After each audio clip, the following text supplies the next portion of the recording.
नमस्कार, मैं हूं पवन त्यागी। दिल्ली सरकार और दिल्ली के एलजी वीके सक्सेना में एक बार फिर ठन गई है। इस बार मामला एम्प्लॉय के भर्तियों का है और एलजी साहब ने एक आदेश में ही लगभग 400 कर्मचारियों को नौकरी से बाहर कर दिया है। केजरीवाल जी कहते हैं कि इस मामले को लेकर हम कोर्ट में जाएंगे और कोर्ट में चुनौती देंगे कि जब हमने नौकरियों पर जिन लड़कों को रखा है, जिन एम्प्लॉय को रखा है, वो हमने पूरे नियम कायदे कानून के हिसाब से रखा है और एलजी साहब को कोई ऐसा अधिकार नहीं है कि वो हमारे एम्प्लॉयों को नौकरी से बाहर करें। इस पर एलजी साहब की तरफ से सफाई दी गई, एलजी साहब की तरफ से कारण बताया गया और कारण यह बताया गया कि दिल्ली सरकार ने बहुत सारे विभागों में जो भर्तियां की हैं उसमें भारी घोटाला किया है। ये भर्ती में जो विज्ञापन निकाले गए, वो विज्ञापन में जो क्राइटेरिया दिया गया था, शैक्षिक योग्यता क्या होगी, व्यक्ति का अनुभव क्या होगा, किन विभागों में कैसे कैसे अनुभव की आवश्यकता पड़ेगी, तो विज्ञापन कुछ और दिया गया और जिनको नौकरी दी गई वो नौकरी में ना तो उनके सर्टिफिकेट की जांच की गई सत्यता की, ना उसमें यह देखा गया कि जो अनुभव विज्ञापन में लिखा था, एलिजिबिलिटी जो थी वो उसमें पूरी हो रही है। और सबसे बड़ी बात जो एलजी साहब की तरफ से ऑब्जेक्शन लगाया गया है वो ये कि सरकारी एम्प्लॉय को जब भी कभी किसी सरकार में भर्ती किया जाता है तो एक नियम है और वो नियम संविधान में है बाबा साहब भीमराव अंबेडकर के कि एससी एसटी ओबीसी को आरक्षण दिया जाए जो भी सरकारी नौकरी निकलती है। एलजी साहब का आरोप है कि केजरीवाल जहां एक तरफ दलितों की बात करते हैं, कभी कभी वो कैसे हितैषी बन जाते हैं, उन्होंने चुपके चुपके अपने नौकरियों पर लगभग 400 लोगों को रख लिया, लेकिन उसमें किसी को भी वो जो एससी एसटी ओबीसी का क्राइटेरिया है, आरक्षण तय है गवर्नमेंट की तरफ से, संविधान में लिखा है, उसका पालन नहीं किया। ये बहुत बड़ा खुलासा एलजी साहब के सूत्रों की तरफ से हुआ कि दिल्ली सरकार ने ये एससी एसटी ओबीसी का हक मारकर अपने लोगों को अपने तरीके से पूरे नियमों को ताक पे रखकर सरकारी नौकरी में भर्ती कर लिया। और जब इनको इस बात की पता लगी, और आपको यह भी बता दूं कि नियम यह है कि जब भी कभी सरकारी वैकेंसी फिल करनी होगी तो दिल्ली में, क्योंकि पूर्ण राज्य नहीं है, वहां एलजी साहब से इसकी परमिशन लेनी पड़ेगी कि फला डिपार्टमेंट में हमको इतने एम्प्लॉइयों की जरूरत है, क्या हम इसमें ये वैकेंसी निकाल दें। वो फाइल एलजी साहब के पास जाएगी, एलजी साहब उस पर हस्ताक्षर करेंगे, उसके बाद वो प्रक्रिया चालू होती है जो भर्ती की प्रक्रिया है। उसमें पहले विज्ञापन निकलेगा,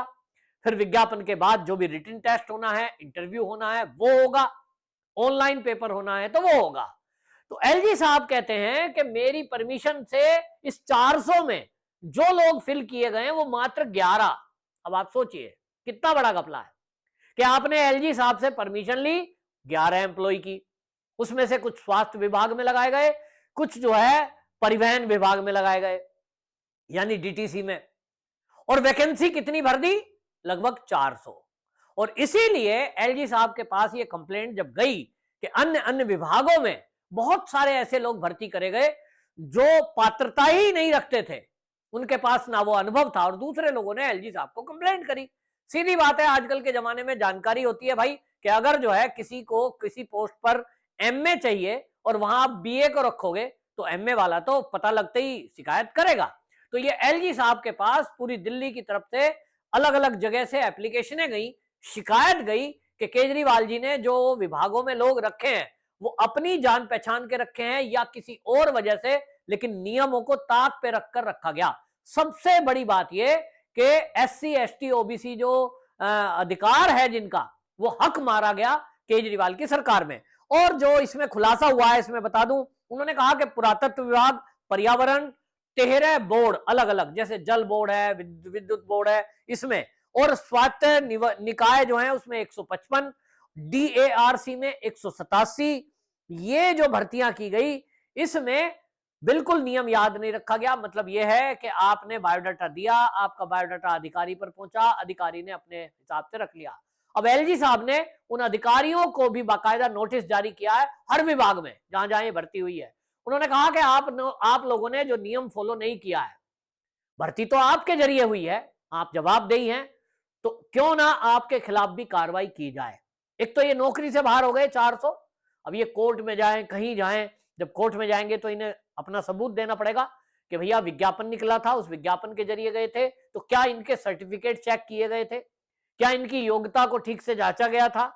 इनका अनुभव कितना था, और फिर इन्होंने कोई रिटन टेस्ट, ऑनलाइन पेपर या इंटरव्यू दिया था या नहीं दिया था। ये सारी चीजों को जब देखा जाएगा और कोर्ट में ये सिद्ध होगा, जो एलजी साहब दावा कर रहे हैं, एलजी साहब के सूत्र कह रहे हैं इसमें तो कुछ किसी ने कुछ दिया ही नहीं, ना कोई रिटन टेस्ट, ना इंटरव्यू, नाम चार को बस इंटरव्यू कर दिया गया है, फॉर्मेलिटी के लिए कागज पूरे कर दिए हैं।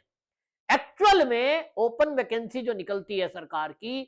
किसी भी राज्य में अगर सरकारी नौकरी निकलती है, आप देखिए उत्तर प्रदेश हो या बिहार हो, कहीं भी अगर निकलेगी तो पहले जो है वो न्यूज़पेपर में आता है, और ये नियम है कि आपको नेशनल पेपर में उसको देना पड़ेगा, रोजगार समाचार में आपको देना पड़ेगा, रोजगार कार्यालय पर उसकी सूचना देनी पड़ेगी। कितने सारे बच्चे हैं जो नौकरी के लिए तरस रहे हैं, और इसमें अन्य राज्यों के रख लिए गए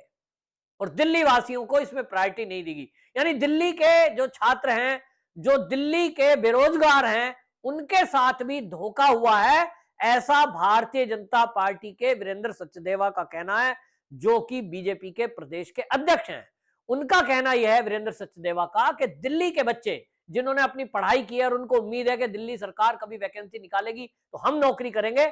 उनको तो नौकरी दी ही नहीं गई, और इसीलिए सबसे ज्यादा ऑब्जेक्शन हुआ। और दिल्ली में जब शिकायत हुई तो पता लगता है कि इसमें दिल्ली सरकार में फेलो,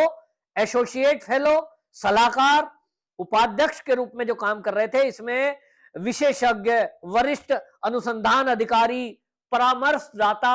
ऐसी पोस्टें क्रिएट की गई, और उसमें रख लिया क्या, आम आदमी पार्टी के जो कार्यकर्ता हैं, कहीं ना कहीं उनके कोई संबंधित हैं, ऐसा आरोप भारतीय जनता पार्टी ने लगाया है। भारतीय जनता पार्टी का आरोप यह है कि इन लोगों ने अपने कार्यकर्ताओं को, उनके परिवारजनों को, उनके जानने वालों को, भारतीय जनता पार्टी के एक नेता तो ये तक कह रहे हैं कि इसमें मोटी रिश्वत ली गई है। अगर ये जो ये बाहर किए गए 400 लोग, अब जब ये कोर्ट में जाएंगे, जैसा कह रहे हैं कि हम कोर्ट में चुनौती देंगे, तो क्या इनसे ये भी पता लगेगा कि भैया आप जब गए थे तो क्या पैसे दिए गए थे। वो कहते हैं कि अगर इसकी ठीक से जांच हो, एलजी साहब को वो आग्रह करेंगे, बीजेपी के लीडर कह रहे हैं कि हम एलजी साहब से ये आग्रह करेंगे कि इस मामले में भी सीबीआई जांच करे। सीबीआई अगर जांच करेगी तो इसमें ये पता लगेगा कि ये जो 400 वैकेंसियां फिलअप की गई, जिसमें एससी, एसटी, ओबीसी का आरक्षण भी नहीं दिया गया, तो एलजी साहब के सूत्र कहते हैं कि डीओपीटी के आधार पर जो एससी, एसटी, ओबीसी का आरक्षण बनता है वो नहीं दिया गया, और उल्टे इनसे मोटी पैसे यानी रिश्वत ली गई है। अब यह आरोप है, आरोप बीजेपी ने लगाया है। अब सीबीआई अगर इसकी जांच करती है तो निश्चित रूप से इस एंगल से भी जांच होगी कि क्या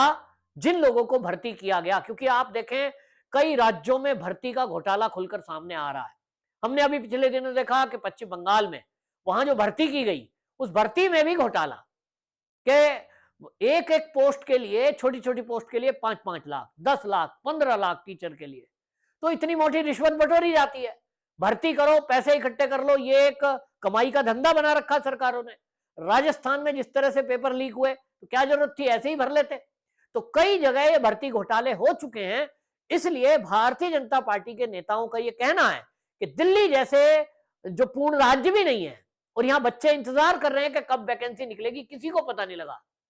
आप में से जितने दर्शक हैं दिल्ली के, क्या आपको पता था कि दिल्ली सरकार में 400 वैकेंसियां भर दी गई हैं? आज एक वैकेंसी निकलती है उत्तर प्रदेश में पुलिस की, क्लर्क की, तो एक वैकेंसी के लिए 1000 फार्म से ज्यादा आ जाता है, लाख लाख लोग पहुंच जाते हैं।